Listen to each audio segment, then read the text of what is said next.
Something weird is happening with Samsung's Galaxy S26 lineup, and no one's fully pieced it together yet.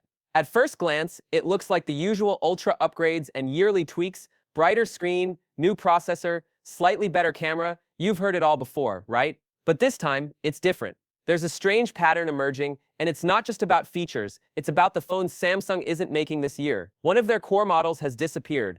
A new name has appeared out of nowhere. And behind the scenes, Samsung is completely reshaping how they build their flagships, from design to display tech, in ways that might make the iPhone look like it's playing catch-up. Trust me, if you think you've already seen what the S26 Ultra is all about, you might want to stick around, because there's a lot more under the surface than anyone expected. Welcome back, viewers. Sam here. If you're loving this type of deep dive, casual but sharp tech breakdown, go ahead and hit that like button, share this video with your fellow phone nerds, and subscribe to the channel so you never miss a drop. Alright, let's start with the showstopper, the Galaxy S26 Ultra. The screen is getting an upgrade that's not just evolutionary, it's strategic. Samsung is using something called COE OLED, short for color filter on encapsulation, and while that sounds like lab speak, the result is pure magic for users. Instead of using a traditional polarizer, Samsung is replacing it with a color filter and swapping the regular pixel definition layer with a black PDL. In simpler terms, the screen becomes thinner, allows more light to pass through, and sips power more efficiently.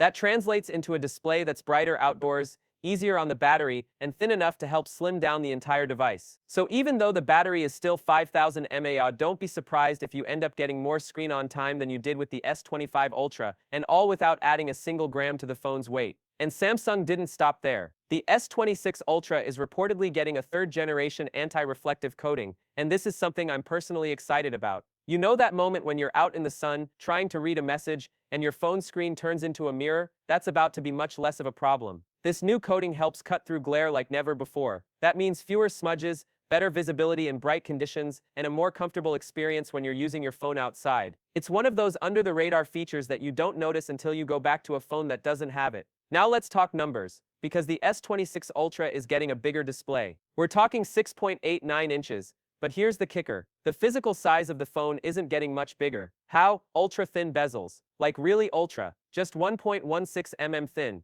That's thinner than what most laptops have around their displays. So you're getting more screen without the bulk, which makes it feel more immersive and futuristic, especially when paired with that new COE OLED panel. It's like Samsung is shrinking the frame around your content so your eyes only focus on what matters. But hold up.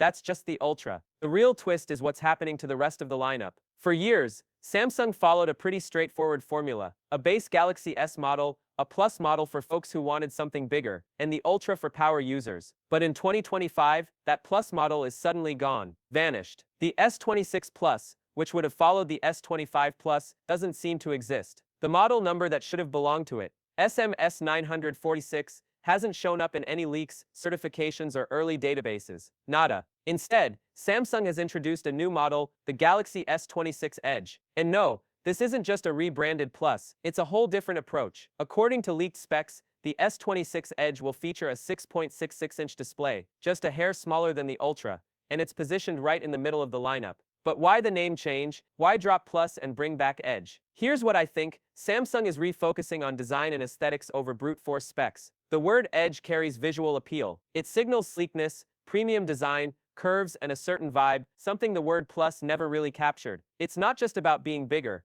it's about looking and feeling premium. And if this feels familiar, that's because Apple is reportedly doing something similar with the iPhone 17 lineup, dropping the Plus and bringing in the iPhone 17 Air. Samsung and Apple are both seeing that the big screen, mid-tier phones aren't selling like they used to. So instead of bloating the lineup, they're tightening it and making each model feel more intentional. But Samsung's not just copying, they're taking things in a different direction. While Apple is reportedly making its Pro models thicker to fit bigger batteries, Samsung is doubling down on thin. That strategy shows up across their entire lineup, even in the Galaxy Z Fold 7, which is noticeably slimmer than the Fold 6. In fact, some of the Fold 7's camera hardware is reportedly borrowed from the S25 Ultra, meaning Samsung's focus is shifting. They're not throwing everything into cameras anymore. The spotlight is moving to design, display, and AI. Yup. Artificial intelligence is the silent player here. Samsung has been teasing Galaxy AI across devices, and the S26 series is expected to expand on that, with smarter photo processing, on-device translation, and better predictive tools.